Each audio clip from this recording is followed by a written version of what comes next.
Good morning, YouTube. All right, today I'm gonna be making some homemade chicken enchiladas, which is delicious. Part of the reason that it is so good is because I make my own enchilada sauce. So I'm gonna show you first how to make your own homemade enchilada sauce that is delicious. Better than anything you can buy in a can. That I promise. All right, let's cook, y'all. We got a family to feed.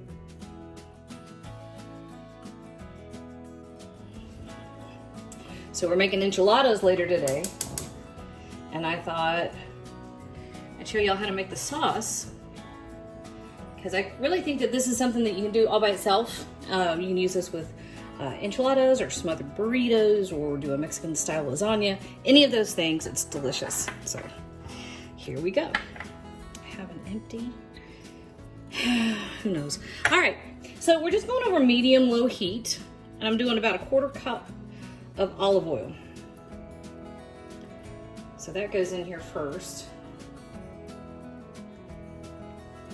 This stuff tastes so much better than homemade, because anything you identify that you're like, oh, I don't know about that, I don't know if I like it. Well, now's the time. You can leave it out, or you can add whatever you want. Like I've got some different chili elements that will add some heat. You don't want that? Leave it out. You want more? Put it in, okay? So I've got about 4 tablespoons of flour. And just so you know what that was, I dropped a drop of oil on top of that a minute ago. So the first thing we're doing is just cooking the flour down a little bit.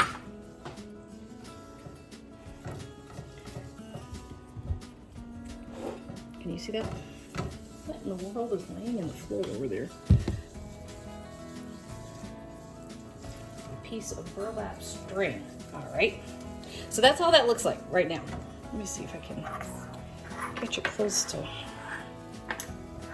It looks like I've got a million seasonings. I don't. Okay, there we go.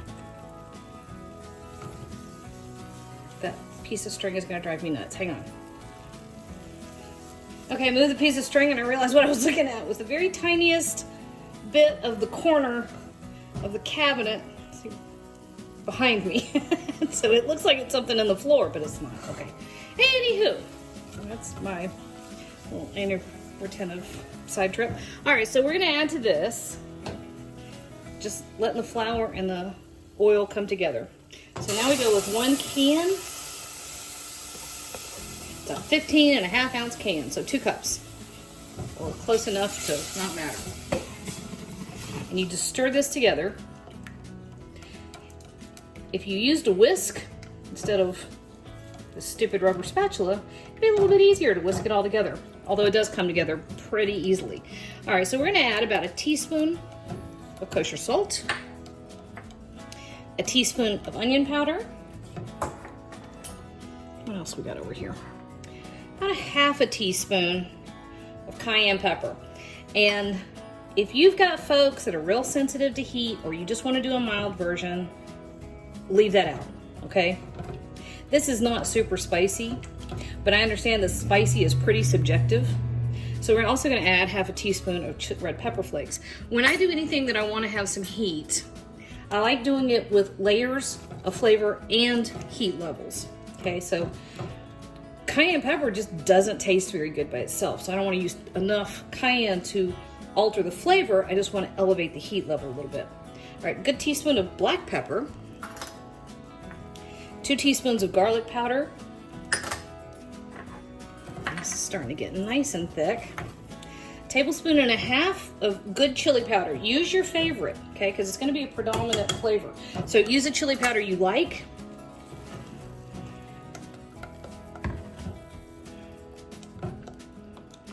Two teaspoons of cumin. And 2 teaspoons of dried oregano. And so I'm just giving that a good stir, just to get it, well blended. Still on medium heat. And now I'm going to add just shy of 2 cups of chicken broth. And that's all there is to that part. Now you just stir it until it's nice and smooth. And then as it comes up to a simmer, it will thicken. Once you know how thick it's gonna get, then you can decide if that's what you want. If you want to loosen it up a little bit, this is a touch on the thicker side for enchilada sauce.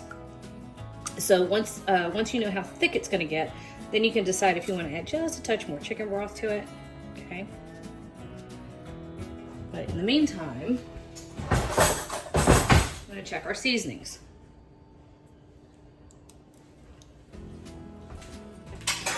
Ooh, that's so much better than the stuff in the can.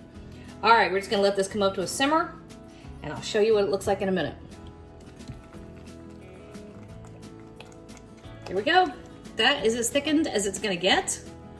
Simmered a couple minutes. You're really just looking to cook off the raw flour and to make sure your flavors are blended, and it really doesn't take much. So at this point, you just wanna check how thick it is. That's nice and thick. You could loosen that up a little if you want to. I don't. That's exactly how I want it. All right, let's double check our flavors.